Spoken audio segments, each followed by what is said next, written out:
Thanks for coming. We're starting our new book reviews. We have one every month. There's a flyer in the back. We're all set till December. For the first time, we're pretty far ahead. I was just talking to Father Kevin. If you're wondering, he's at a Catholic college. He's on the board for Middle States. What was it called? Middle States? I'm a commissioner for the Middle States Association of Colleges and Schools, which accredits about 500 colleges and universities within the Middle States area. So he knows about secular universities. Now, I was going to tell you a little bit about him, but on the Siena College webpage, it goes on forever about him. All your degrees take up a whole paragraph. But I'll just say that he taught at Siena in the 70s. He was associate professor of religious studies. He was born in Brooklyn. Trying to overcome that background. He's been president for the last 10 years. This is his last year. He's retiring, but I think I read somewhere you're sabbatical. You're a year sabbatical, and he's coming back and teaching at Siena. So if you want to read all about him, he's on the Siena College. If you just go to the president's page, there's a couple pages about him. So here's Father Kevin to tell us about the decline of the secular university. Okay. Good afternoon, folks. It's a pleasure to be here. I think it's a great program. In fact, I had class and I just finished talking about the Da Vinci Code. So you have a lot of interesting books out these days. But anyway, Joe Nash asked me to say something very profound, and I think that sometimes in our desire to be profound, we can miss the obvious. And I'm thinking, for example, of an early draft of The Hound of the Baskervilles, Arthur Conan Doyle. He had Watson and Holmes sleeping out on the Dartmoor one night, and in the middle of the night, Holmes shook Watson and said, "Watson, wake up. What do you see?" And Watson said, "Why, I see millions and millions of stars." And Holmes said, "Well, what does that tell you?" And he said, "Well," he says, "astronomically, it tells me that there are millions of galaxies and countless planets within them, and horologically, it tells me it's 2 a.m. in the morning, and meteorologically, it tells me that it's going to be a beautiful day tomorrow," and on he went. And theologically, it tells me that the universe is charged with the grandeur of God. And finally, there was a long pause. And Watson said, "Holmes, what does this tell you?" He said, "Watson, you idiot, it tells me someone has stolen our tent." So sometimes in the desire to be very profound, we miss the obvious. I'm just going to tell one more story before we get into the book. It's a story about a couple who decided to go to Florida for a long weekend in the middle of the winter in Minnesota. And if anyone is from Minnesota, you know how cold Minnesota can get. And anyway, they couldn't fly down together, and so the husband flew down on a Thursday afternoon, and the wife was going to fly down on Friday. And he flew down on Thursday and went to his favorite hotel, and he noticed that there was a PC there, a personal computer, and he was really delighted with that. And he decided to email his wife back in Minnesota. But in doing so, and many of you know this from working your own emails, he left out a letter. And the letter went not to his wife, but it went to a widow in Texas who was just returning from her husband's funeral. And of course, she expected all kinds of messages of condolence. And then when she looked at the email, she almost fainted because the email said, "To my loving wife, subject, I've arrived." And here was the message: "I know you're surprised to hear from me, but they now have computers down here. I just arrived and checked in, and everything is ready for your arrival tomorrow. And looking forward to seeing you and hoping your trip is as uneventful as mine. And P.S. It sure is hot down here." So much for wrong emails. Anyway, let's get to the book. I don't quite agree with what Sommerville is saying, and I was saying to Joe, so I'm going to make that statement first, that I don't quite agree with him that the secular university is in decline. And I'm only speaking as someone who has had a wide experience than the independent college experience. Because as I was just saying, I serve as a commissioner on the accrediting agency for 500 plus colleges and universities in the Middle Atlantic region.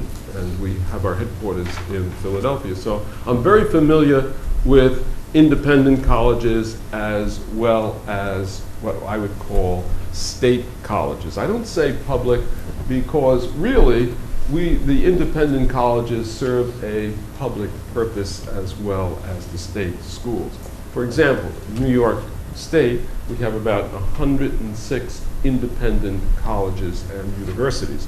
And there's an umbrella organization, and that umbrella organization is the Commission on Independent Colleges and Universities, and they're an advocate.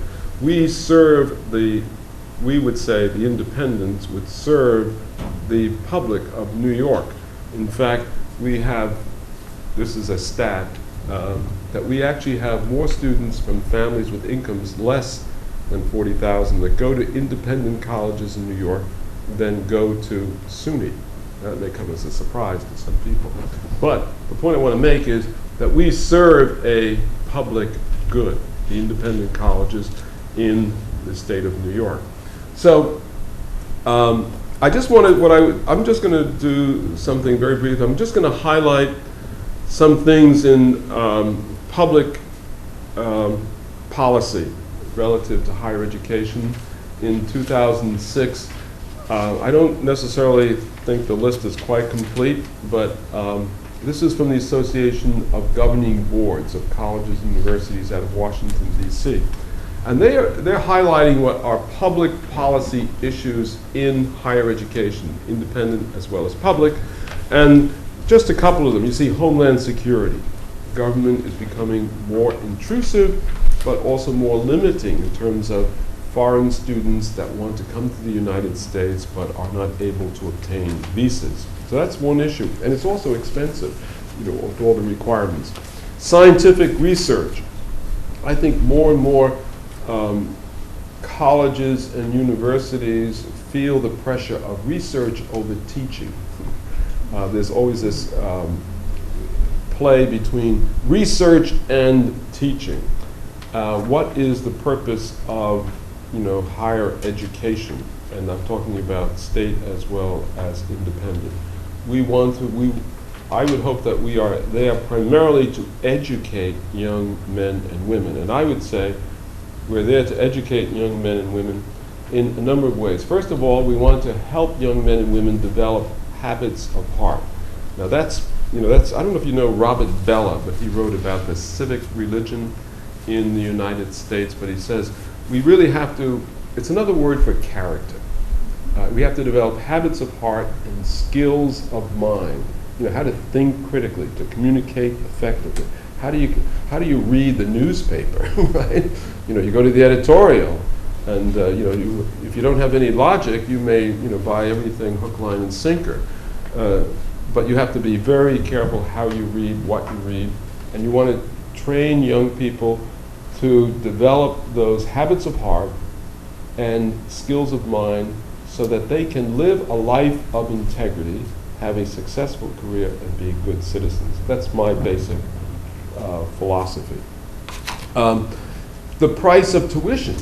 Independent colleges and universities are becoming very expensive. Someone was telling me, I bet if anyone went to an independent college in the 50s, it probably cost, well, there's someone over there that knows, $500 a year or whatever it was. $12 a credit hour. $12 a credit hour at an independent college. The cost of higher education, for example, why is it so expensive? And you have to remember that higher education is very labor intensive. For example, at Siena, and I'm just giving one example that is probably illustrative of many colleges and universities, we don't hire anyone now on a tenure track without a doctorate. And so you have 14 students that are studying with someone that has highly developed skills. Well, that can become pretty expensive. So higher education, though, is becoming very expensive, and are we pricing ourselves out of the middle class market? Because so many people today, the disposable income, I don't think, is as good as it was, say, for example, in the 70s and 80s. I don't know, but I'm just throwing that out because some people will argue it is. But my point is the middle class, I think, doesn't have that disposable income the way it had, say, 10, 20 years ago. And so the question is access. The point I want to make is that we want to educate everybody, and it's good for the economy. You know, I don't know if you know the story of Ireland, how in the 1980s, Ireland concentrated on education. Education was the key to economic success. And I have to tell you, if you look at all the stats today, it worked. But education is very important for the economic development of a country. And I think the more we educate our young men and women to be men and women of integrity, with a successful career and good citizenship, the better this country will be, the better this nation will be. So that's another thing I want to highlight.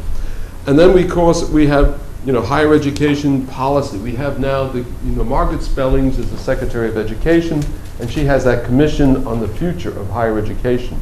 And more there's a call for accountability, transparency especially, and are we spending our money well on education? So you have that. And then you have these cultural wars going on in different campuses. I'm thinking, for example, academic freedom. Remember out in Colorado, you know, with Churchill? You sometimes have speakers that some people would consider outrageous. You know, why are they, you know, getting a platform and being, you know, why is that college subjecting my children to that? So you get into that whole question of academic freedom. You also get into education, the purpose of education. What is the purpose? Is it simply to make us a better country economically, or is it to make our young men and women better citizens, and better citizens contributing better to the economy?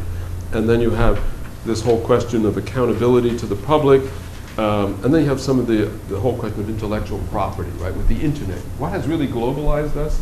I think the internet has. You know, for example, e-learning. You know, I know people in India. I'm a Franciscan friar. We're international. We're all over the world. In fact, we're the inventors of timeshare. I can go to any country generally in the world, and if I call them up, they will say, sure, we have a room for you. Whatever. It's a great deal. But anyway, I'm just saying that all over, like I was recently in South America, in Argentina and Brazil, and all I had to do every day was go to my email. I was in touch with what was going on. I didn't have to, you know, I wasn't, you know, totally excluded. But the internet has really globalized us, and what we have now is non-traditional students, right? The traditional student is 18 through 22. But now we have more and more non-traditional students that are going to e-learning. They do e-learning or a hybrid of that to develop their own skills. So that's another thing that's becoming much more available. And then you have these laws like Sarbanes-Oxley, all of these regulations on higher education. But this is it has AGB. This is not mine. This is from an association of governing boards of colleges and universities out of Washington, D.C. These, they say, are the policy issues for 2006. And you can probably think of a number of others, so at least I can. Now, let me go to Sommerville's thesis, which I don't quite agree with.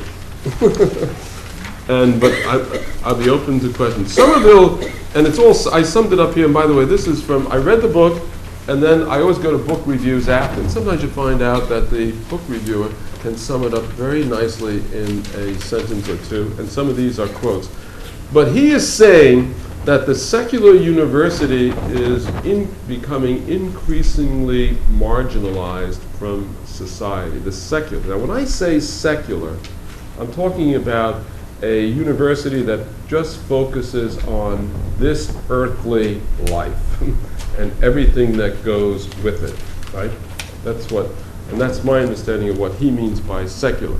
But he's saying that bottom line is that the secular university is increasingly marginal to American society. And I'm not quite sure I agree with that, because you really do need education. Now, I'm a great proponent of it. I've been in education all my life, so obviously you know where I stand. I really think that the greatest vocation is to help young men and women develop the incredible potential they have within themselves, and they all do. It's just that so often people are in situations where they don't have the opportunity that other people have, for whatever reason. But we can go on to that later. Anyway, one of the points in that second paragraph on page 2 is that people say they're neutral, but they're not neutral. That's the only point I want to make. People say, we want to be neutral. There's no such thing as neutral. Even if you say, I don't want to bring God into this, let's be neutral. What they're proposing is a secular philosophy of life. They're proposing something. They're proponents of that.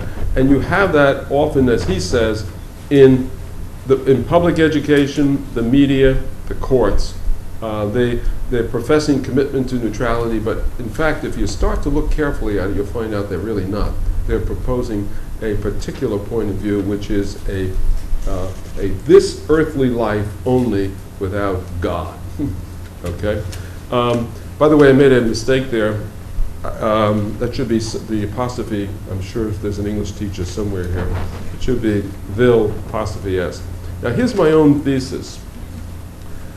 I think it's important that young men and women not simply get technical learning, but humanities. They should be exposed to the great authors, the great ideas of civilization. That's my point. I'm very biased about it. That's my point of view. That a young man and woman, these are the great ideas that have shaped our civilization. And young men and women should be exposed to the great ideas that have shaped our civilization, the great literature that our civilization has produced. And they should also know something about themselves, When someone says the Civil War, I think, was that last year? The American Civil War, whatever. I mean, you have to understand your own roots. That's what history is all about, understanding who you are, where you came from, and we all come from a particular root, if you will. And we didn't ask for it either. But we should understand, it's a question of identity, who I am. Now, there is a philosopher from ancient Greece, he was kind of a snippety guy, by the name of Diogenes. But the point I want to go to is, he had a lantern, and he used to go all over, wander all over. You probably know this story. He had the lantern, and he was looking. What was he looking for with this lantern? He was looking for, what does it mean? He was looking for a human being, an authentic human being. So the point I want to make is, and it's made, I think, let me just find it. Where did I highlight that? Oh yeah, there it is. Under my own thesis? Okay. What are you looking for? I'm looking for a human being, but an authentic human. What does it mean to be a human being? Now, this is fundamentally a philosophical, religious question.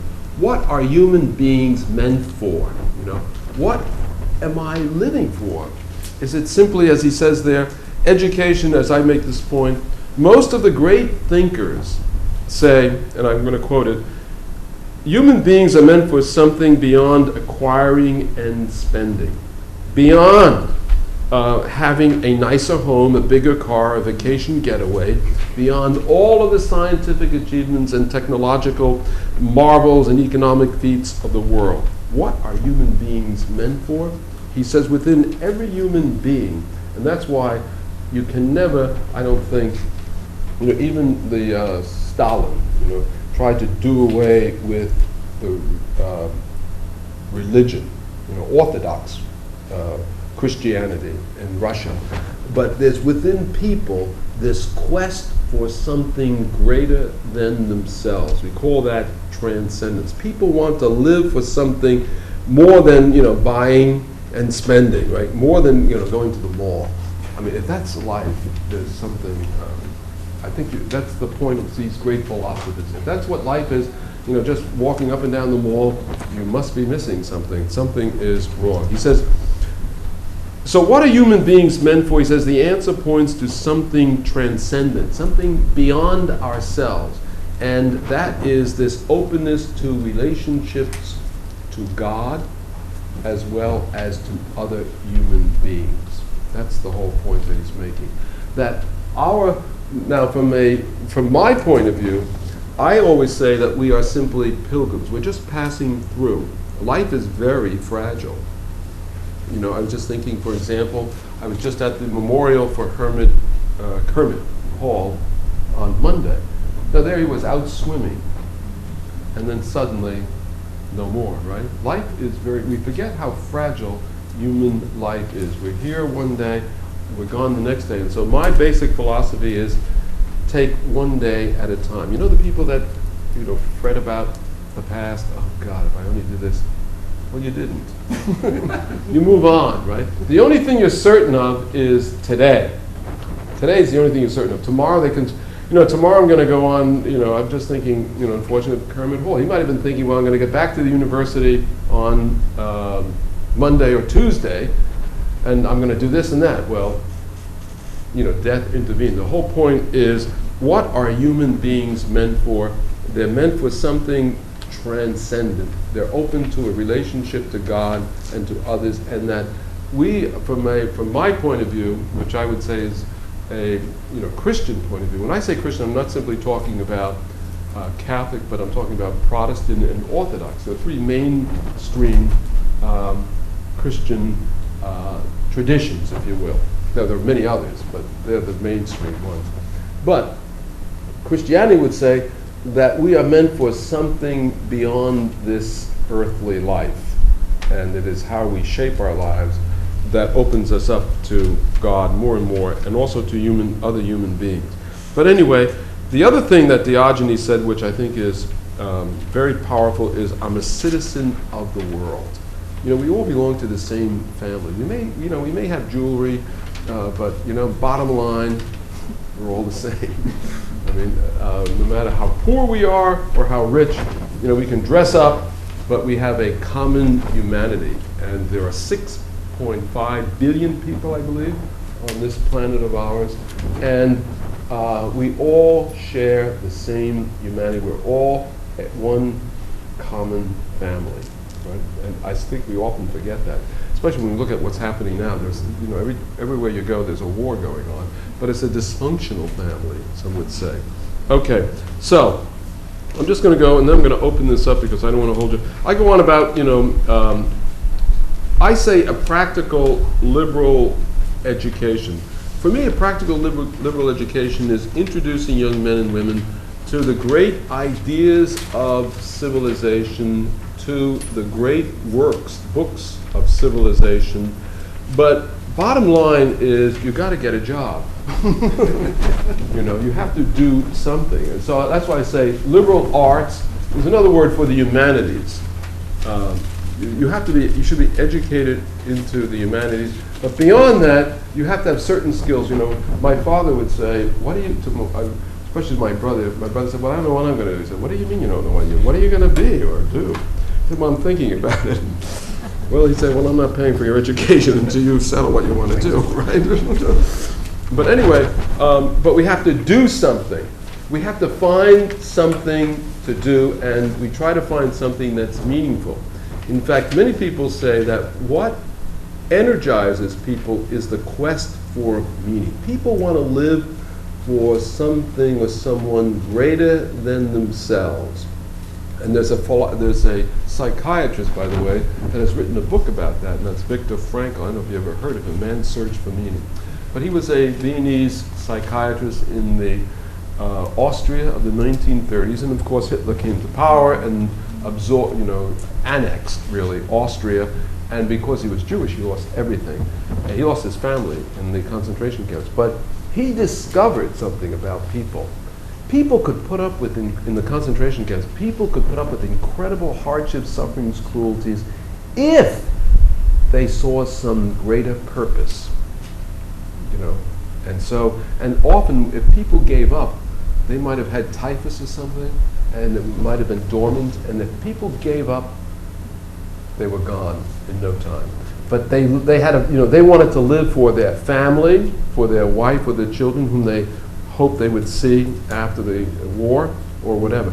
But he says, how do people today find meaning? They find meaning in their work, in their experiences, whatever they are, family, and also you have to find ultimately meaning in the three inescapables of life, and they are suffering.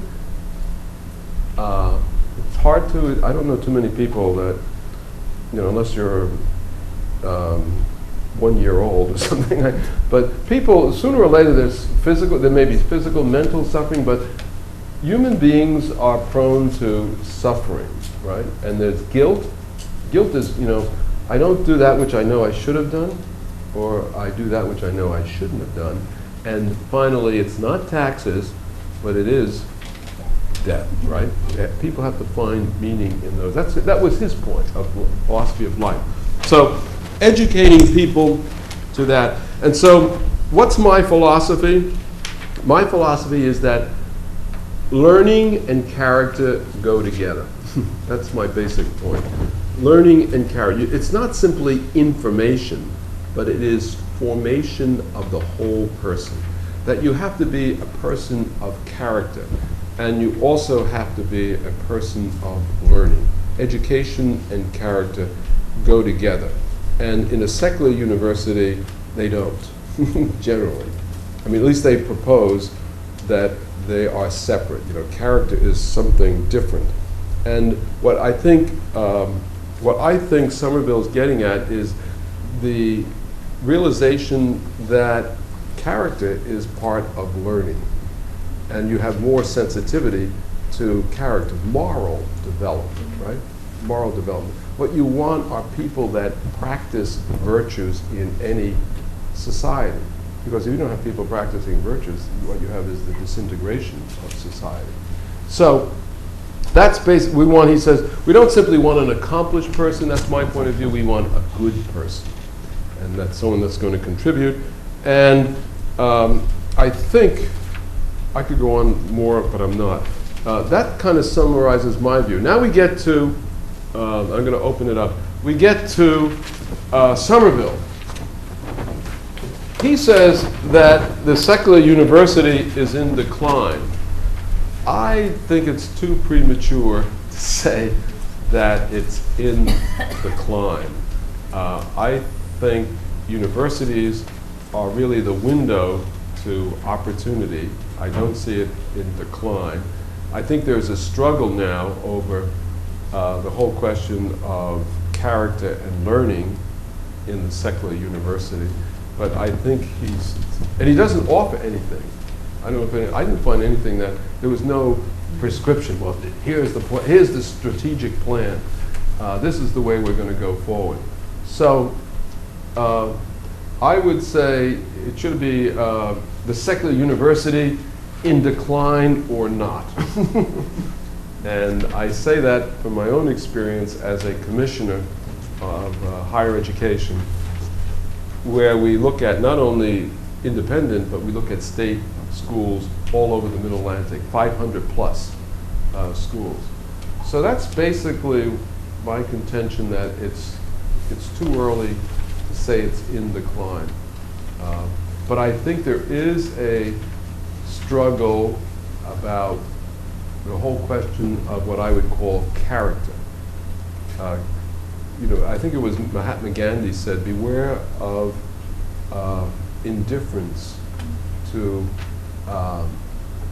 he was talking about education without character. He dismisses that.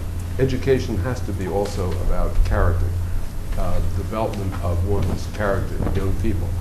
But whether it's in decline, I think they're arguing about it, but I actually think it's tilting more toward the secular than toward just information rather than formation of the person in the secular university. So it's an interesting thesis that he's proposing, but I think it's premature to say it's in decline, because you do have a revival of, if you will, religiosity. Now, some people say, I'm spiritual but not religious. Have you heard that? Oh, you've heard, I'm spiritual. You know, but I think they forget that any kind of religion has a community base. That's my judgment on it. You know, if you're spiritual, I don't know what that, you know, I'm tuned into God, but I don't belong to any community. And it seems to me that we find ourselves to the extent that we relate to others and to God. You can't live in isolation. We don't live in isolation. There's that, you know, we're individuals on the one hand, but we're also social on the other hand. So after reading the book, it was enjoyable reading, but I don't agree with his thesis. I think he's calling the game too early. He's calling the winner of the election too early. It's an early call, and that's about all. I think I said, yeah, I think I've done my, where is Joe? Okay, now I'm going to open up to any questions you have, and we'll take it from there. Yes? Okay. As we look at the university's purpose of enlightening the young person and then also the job market, Right. I mentor a number of high school students, and so I get to see what different colleges are teaching that they're required to take. And the general education requirements, back when tuition was, in my case, $7 an hour, $12 an hour. Wow. You know, kind of everybody had to take like comparative religion course, Right. art appreciation course. And now I see the colleges, a student can choose from, in the religion area, specialized courses. Right. And so they never might learn about these other things. The same thing in art. You don't take art Right. It's appreciation. a smorgasbord. Yeah, With- I call it a buffet because you only Buffet? get it once. Right. But Yeah. Good. That's a good image. I like it. Yeah, yeah, but- how does that choosing individual courses versus a broad course meet that goal of enlightening the student? Well, I'm very biased on this. I would go back to the basics of education is our past, you know, our civilization, and I think students should be introduced to the great thinkers of our civilization. I'm just thinking, you know, for example, for someone not to know anything about Greek philosophy, Plato or Aristotle, and then right up through the 20th century. I also think with regard to history, it's amazing. Now they have a smorgasbord. You can take history of whatever, and they don't even know their own history. You know, if you're an American, you should know, you should have some competency in what I would call world civ, as well as in not only world civ, but American history, who you are. But universities, generally speaking, are, I would say they're all over the lot with regard to what we call general, oh, I was trying to figure out if that was me or not.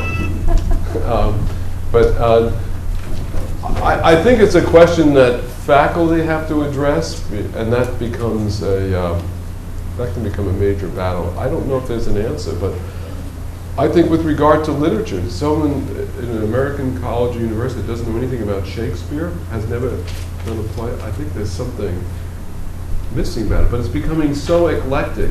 It's almost to the point of relativism, you know, where, you know, a book, any book is as good as Shakespeare. Well, I don't believe that. That's my own prejudice. There's a certain selectivity. What are the books that have outlasted generations? And they are the books, they are the enduring books that teach you something about human beings and all of their foibles and their quest for meaning. But it's basically, in every college and university, it's the faculty that really weigh in on the curriculum, what's taught or what's not taught. And I think we have moved into like a smorgasbord where we've lost any foundational courses.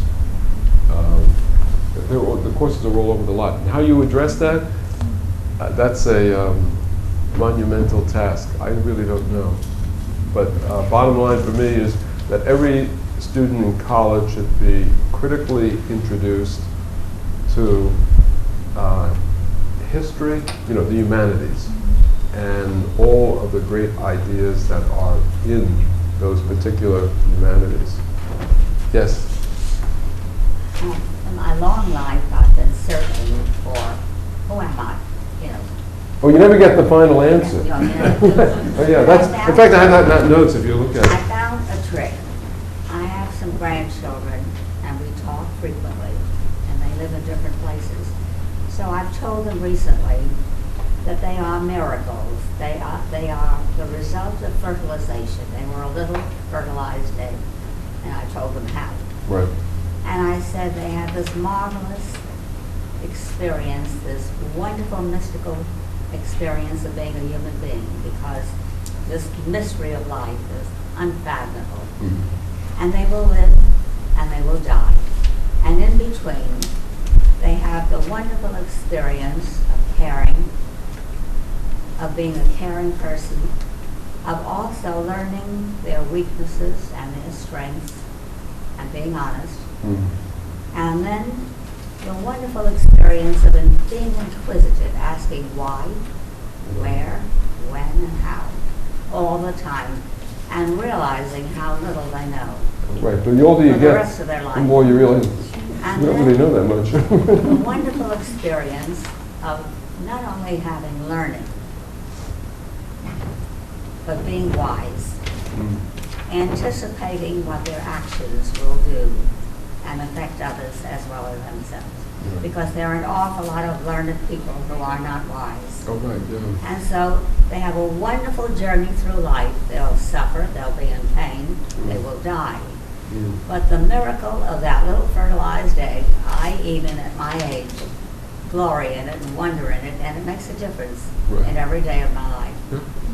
So that to me is religion plus learning. Right.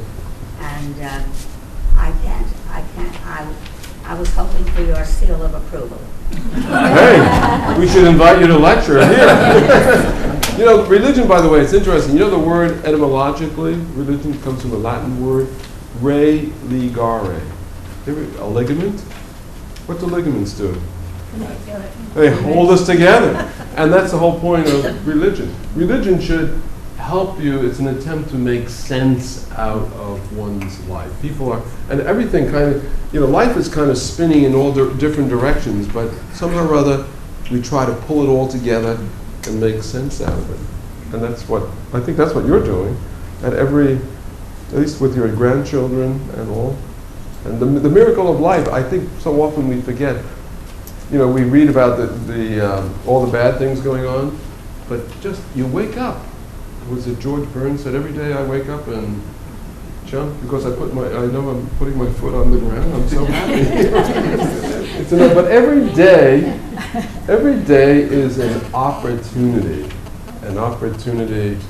to do good for others, to learn more, whatever it is. And that's the only day you have. And you rejoice in that. But that's a great. I should have you over at Siena. Tell me what to do. Right? Yes. Isn't the direction of our world and our American culture just that we don't want to, that we're suspicious of anything that it attributes value, that attributes one person's value over another, Yeah. one person's values over another Right. person's values, and so we don't want to build in things that purport to give an answer because. Right. But the thing is, I think one of the issues is, the way I see it is,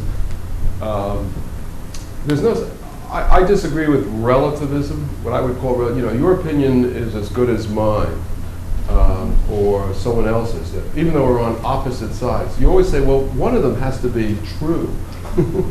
I mean, they can't be totally opposite and equally right. You might be right, I may be wrong, vice versa. But I think we live in that kind of a society where we tolerate everything. And I think tolerance ultimately leads to what some people would call nihilism. Nothing. It doesn't make any difference, but it does make a difference. You know, if you think killing is, if I think killing is okay and you're opposed to it, well, we both can't be right. We have to clarify that. So I'm not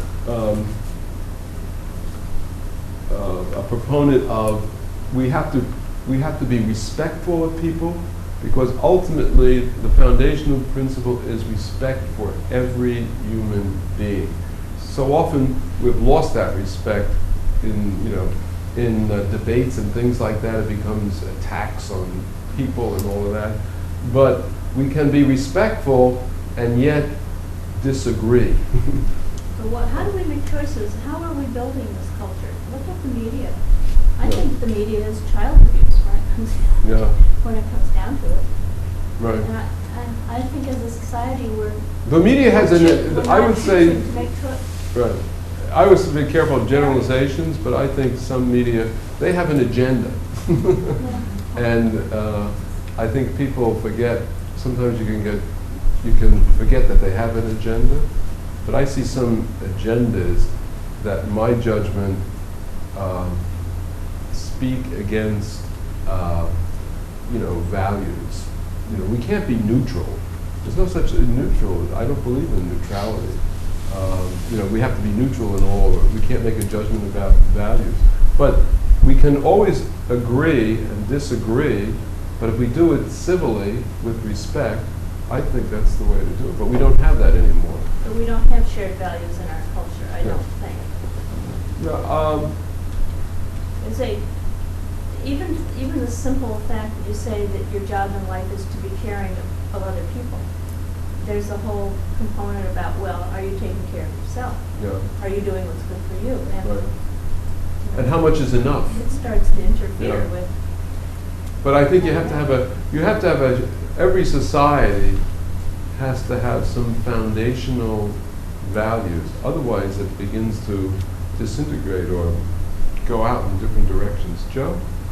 No. Oh, I'm sorry. Yes. Can one be a moral person and a person of good character without God? Right, we just had a discussion of that in class, and some students argued yes. I think I would say yes. Right. But then the question, if you pursue it, is what's the foundation for being a moral person? And then, that can be an interesting conversation. But yes, people would say, sure, why not? There are some people that may not, first of all, people may not believe in God because the God that they see is really not the God that is, put it that way.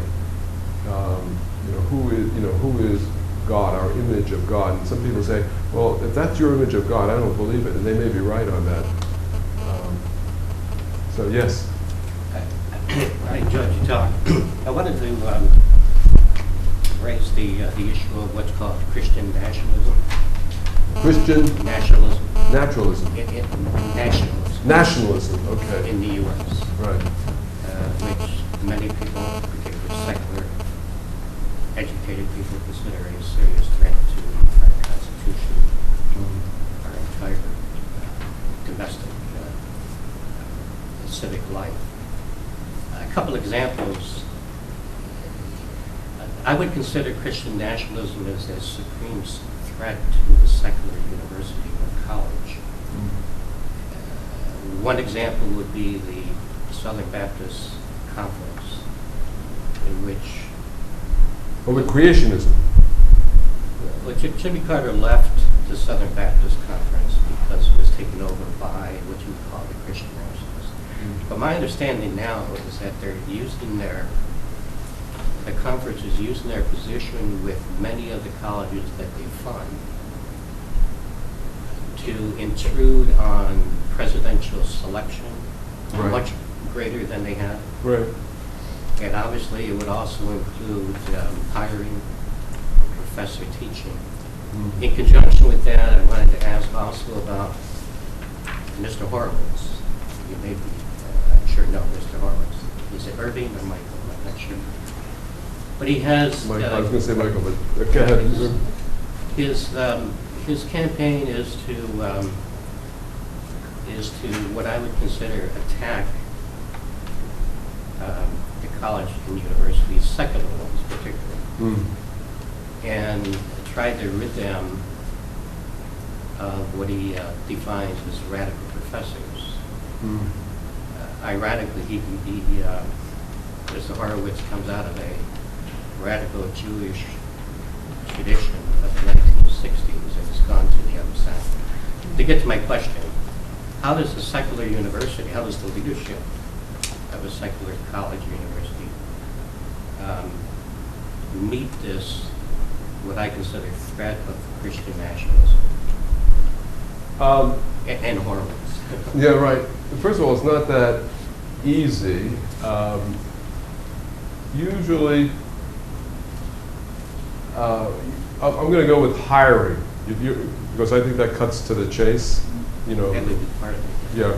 Whom do you hire? First of all, colleges have a mission, and of course they will vary from one to the other. You have the Catholic sponsored, I'd say sponsored colleges and universities. You have Protestant sponsored universities. You have Jewish, like Yeshiva in New York.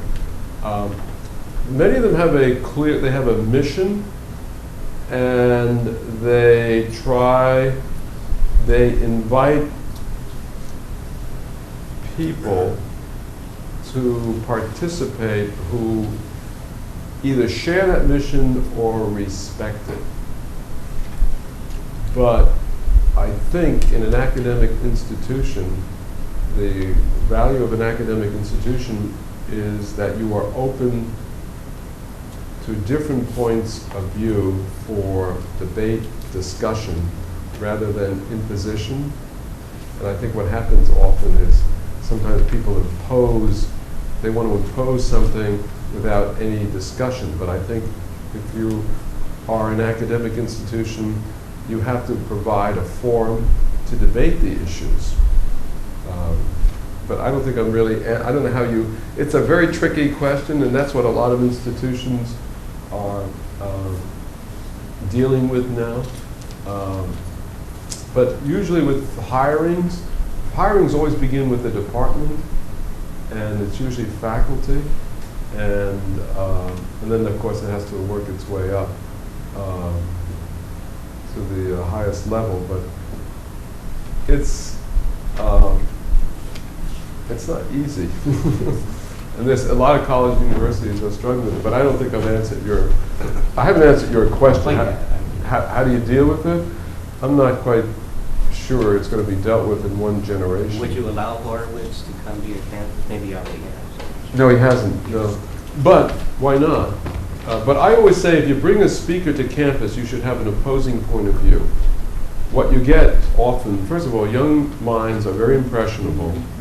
And so if you have someone with a particular point of view, you should have someone else to balance it. I saw Horowitz in Siena. Yeah. Right. It was a Southern college. I don't think it would allow a Counterpoint. A counterpoint. I mean, he takes questions. Right. But if you're a dissenter in the audience, Yeah. he's very good at very angry put-downs. Yeah, right. I don't think I could be wrong. But I don't think it would agree to appear. Yeah, see, I think that's a betrayal of what an academic institution should be about. No matter what the issue, you should always have point, counterpoint. I mean, that's my own, I've dealt with this whole question of academic freedom. I so often see colleges and universities bringing in a speaker with only one point of view and intolerant of every other point of view. Now they'll say, well, if anyone's intolerant, they're in the audience. But there's a big difference in a college or university between a young person and an adult speaking up. And therefore, if you're going to discuss whatever the issue is, you should have, and this is what academic freedom is, it should be an educational experience where if you have one point of view, there should be a counterpoint. And so that the student learns that there are two sides to it. But many institutions, they're politically correct one way or the other, and therefore they're only going to bring in one speaker that has one point of view, and they'll subject people to that point of view because it's really what they believe in, and they don't really particularly care what anyone else believes in. You know, and I think you find that, I think, more and more. But if you're an academic institution, you should be open to different points of view, and students should be able to hear it. There's nothing better than for a student to be in a situation where he hears faculty arguing different points of view. It's a learning experience, you know, because we all have different opinions on whatever the issue would be. Like, for example, even in politics, I don't think you should just have one particular candidate, but if there's someone running for a particular office, bring in both of them and let them argue it, and let the students argue it. But that's what an academic institution should be. It should be the exchange of ideas, and it can be highly charged, but when they have different points of view. It's when you have only a professor or someone coming in one point of view, I think it's a disservice to the student, because the students, first of all, it's almost sounds like brainwashing. With Horowitz, if you don't believe in, you know, he kind of, it's a put down. And if that's the thing, I would generally, I would never invite someone that would say, I'm just giving my point of view, my pitch, and if you don't like it, too bad. You know? Yes? How do you feel about the teaching of intelligent design in universities? My take, I haven't really followed it as closely as I probably should have, primarily because I have a different understanding of the Bible. You know, the first 11 chapters of the book of Genesis, from a scholarly point of view, is simply reflecting through the literature of, I would say, ancient Babylonia, in this particular instance, how the universe came to be, and who human beings are. But I would say, why not have someone argue both points of view? So my feeling is, as an educator, is that students should be exposed to multiple points of view, and they should have a lively exchange. So to impose, I would say, if someone comes in with just one point of view, I'd have a question about that.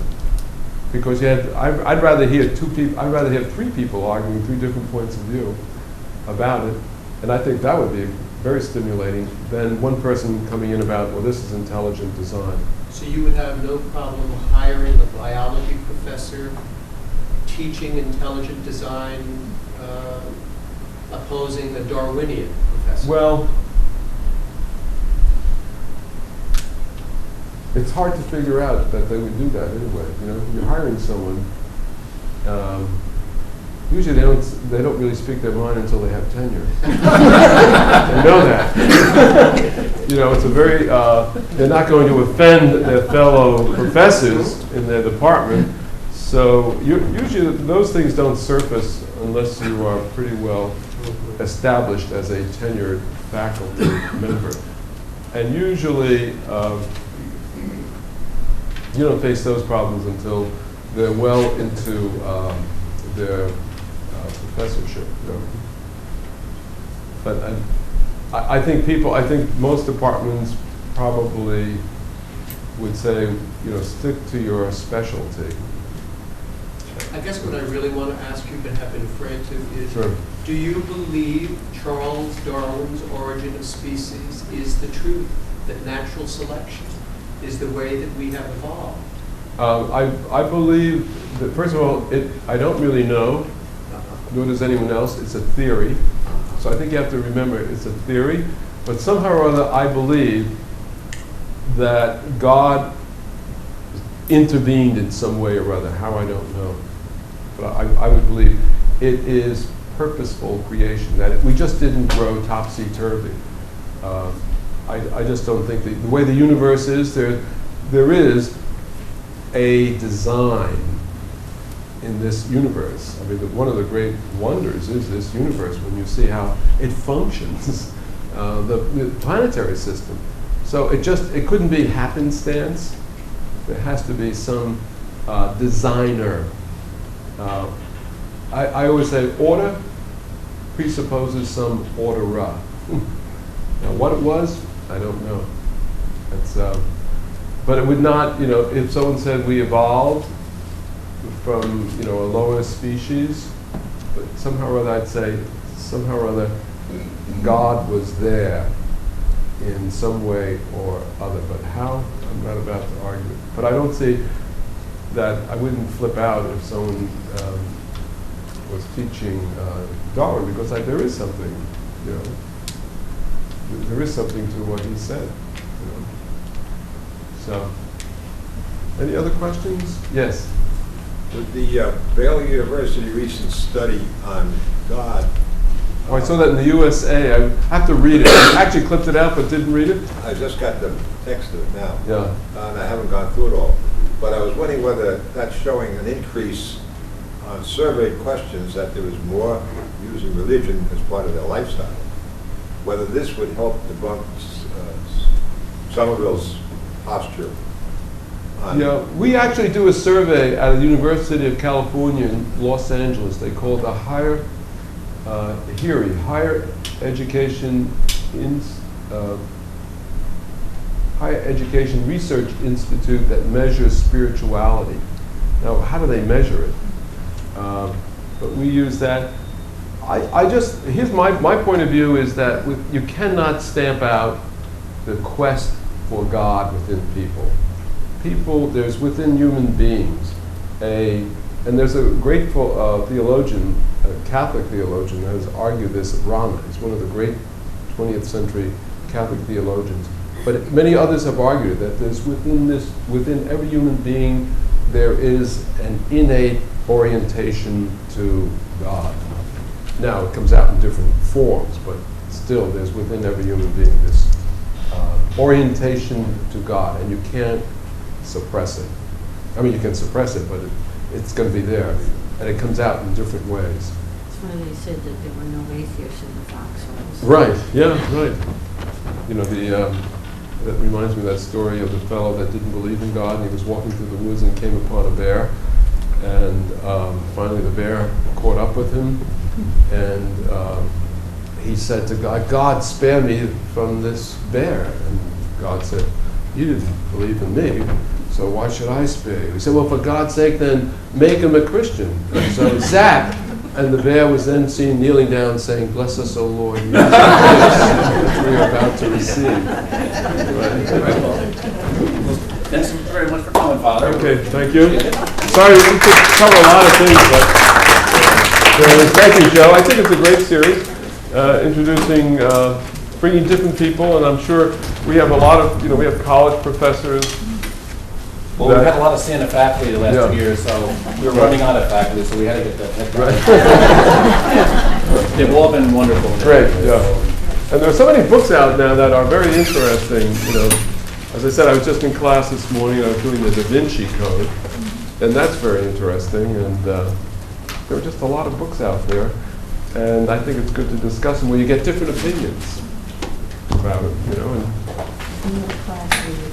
I was doing it in it's the Introduction to Christian Theology, right? And it's a whole history. We start with the Hebrew Bible, New Testament, then early Christianity, Augustine, for example, and then we go to medieval, Aquinas, and Where did you get that? oh, because we're doing a chapter on Jesus and the Gospels. Oh, okay. Yeah, we're doing. So there's a chapter we just finished. I can see a lot of professors wasting a lot of time away from their field. Oh no.